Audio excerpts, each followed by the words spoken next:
Okay, so I'm trying to segue into the music because you got a lot going on. So I don't want to even segue to the music, and it's like 4 things that happened before the music. No, and I appreciate the timeline. Before we get to the music, is there any major events that led up to you taking music seriously? Any major event? Or matter of fact, a lot. Okay, go ahead. No, matter of fact, what? I was gonna ask like a compound question to try to lead you better, but you started to explain it a little more.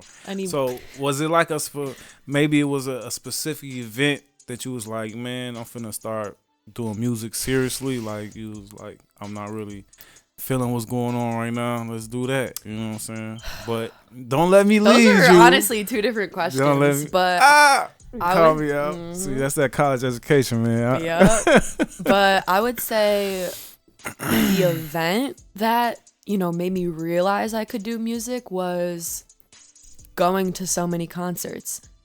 I've literally gone to over 50 shows, been to music festivals, different genres too. Riot Fest in Chicago, Spring Awakening in Chicago, Lollapalooza in Chicago, Rolling Loud in Riot Fest. Riot's like rock. Is that where the mosh pits at? Riot's like rock music. That's not where mosh pits are. I want a free ticket. Mosh pits are everywhere, to be honest. Every genre. I never rap Uzi. You never heard about like Playboi Carti's mosh pits? I love Uzi, but I don't see him or nothing. Right. You know what I'm saying? No. I don't. But no, I would say that is like the events that kind of made me realize like if they're doing it, like why can't I? Like I'm already spending all this money on shows. Why don't I try to get my own? Or why? Like it just seems so attainable.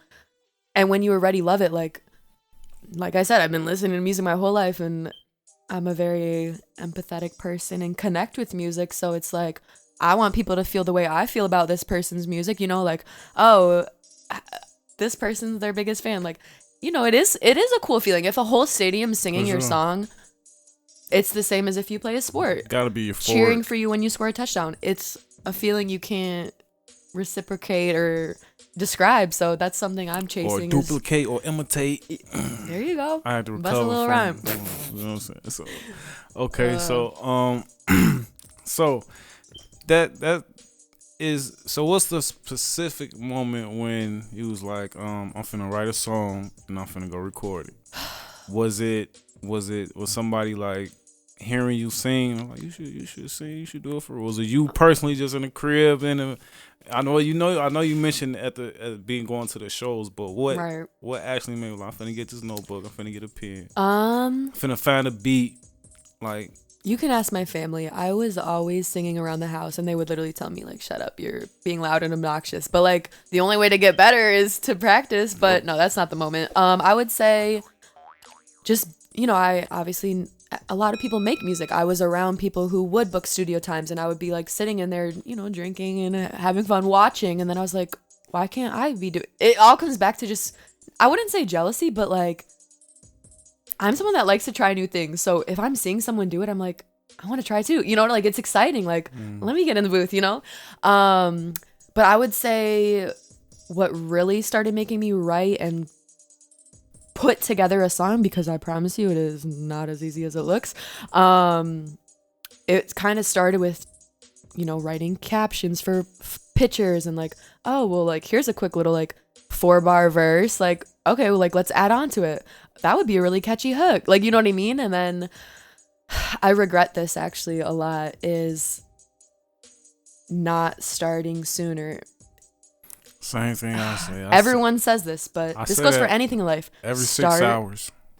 You what? I say it every 6 hours. Oh, okay. When I see some kid making $20 million off YouTube videos playing with toys. So. It's not money driven for me, but it's definitely money. Whether it's a hobby, a chore, a goal, just start. That's the hardest part. And one thing I regret is the first time I went to the studio, I was scared. That's the whole reason I prolonged this process, because I was scared to go to the studio. I was like, I don't know what I'm gonna do. I'm not ready. I don't know like if I'm gonna even like this beat. And kind of just making excuses really. And I didn't go to the studio until my senior year of college, And like even after that, I dropped the song, I think like a month before I graduated. And I regret that because with that, I missed out on a whole audience. Yes, people from my college still listen, I hope, or that I know of, you know what I mean? But a whole audience I missed out of. Probably missed a bunch of performance opportunities, collaboration opportunities, just exposure, really. And it's kind of sad, like looking back, especially being in Florida, like music videos, having all those people in one spot, like it was so accessible, and I honestly fumbled the bag, you know. And now I'm back living in Illinois, and everyone's working. It's harder to get people in one spot. It's cold right now. It's winter. You know, no one wants to go outside. So it's harder to, especially with age, it's harder to get people to come together when you're trying to push something. So that's my only regret about not starting sooner. But did I answer your question? I went on a tangent. You did perfect. That's what we're here for. That's exactly what we're here for. So now you're writing music and you're making music. What exactly was the only goal only to tell yourself that you can do it, like I could do this too? Or was it like, now I want, you know what I'm saying, I want to do projects, I want to drop singles? What was the motivation behind that? The goals have adjusted. They've adjusted majorly, but Can we talk about that? Yes, we can. That adjustment period? What was that like? Oh my gosh, there's so much. I could talk for hours about it. But, you know, like the first goal was like getting over my fear to record. Mark that off. Went to the studio.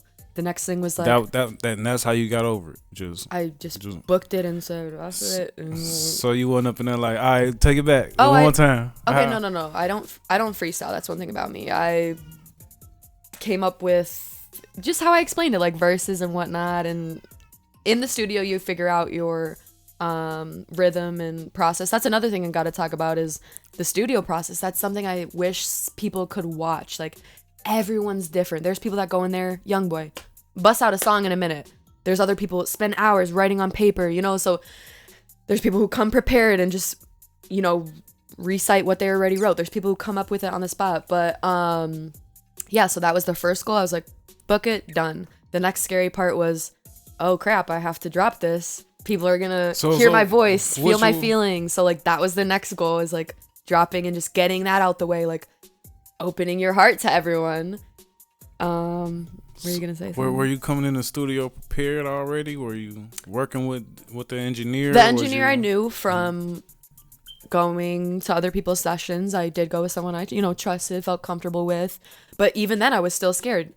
I hadn't sang in front of him before. I was like, oh, he's gonna judge my voice. And like, I wouldn't say until like my third song is when I work with different engineers now, just because schedules, time, location. But until my third session, that was like the first time I felt fully comfortable. Like, I'm coming in here, I know what I gotta get done, I know my time, I know okay, I struggle in this part, I need to work on this part. Intros are always so hard for me. Like, as soon as I get in the studio, I'm like, skip the intro, straight to the chorus. Like, I love choruses. I think it's the most important part of a song. I think it's just I don't know, it's just my favorite thing to work on, kind of. But goals. The goals they progress, and that's the thing, is with time and with practice, you know, you go from, okay, now I have a few songs out, let's do a show, or okay, I'm comfortable with myself, now I am comfortable, like I can invite someone to my session and I feel comfortable that they can add on to my work, or I can add on to their work. So a feature took a while for me. I was nervous about, you know, who to choose. And so it was your song that you was looking for somebody to get on? Wait, what? It was your song that you was looking for somebody to get on? I don't remember the exact order. I think the first feature I did, someone came on mine, which was the person that I like sat in studio time a lot with. But I have been on 1, 2, 3, 4-ish, I think 4 or 5 other people's tracks. But that's where it gets messy, you know, like, oh, whose song is it actually, and who's gonna post it on their page. So it does get a little messy. You do have to work with people you trust, know, and just want to grow with. So I'm super happy with the features I've done so far. Yeah, the goals just keep going, you know. Then whatever, you book a show, okay, now I want an out-of-state show, did that. You know, so, and then same thing for even, you know, people who are already famous or whatever, or have a bunch of fans. Okay, now I want to sold out show. Now I want a world tour. Now I want to, there's levels to this. So, okay, I have my song on the radio. Now I want to be the number one hit. So it just keeps progressing and growing. And that's the beauty of it, is it's everlasting. It's never ending. It's even music. You can find inspiration anywhere from anyone. And it's just a beautiful cycle that I've grown to love and fell in my lap unexpectedly. And I'm super happy to say I'm an artist. I'm super proud to say I'm an artist. It's like my favorite thing in the world. So, yeah. Okay. So. Yeah.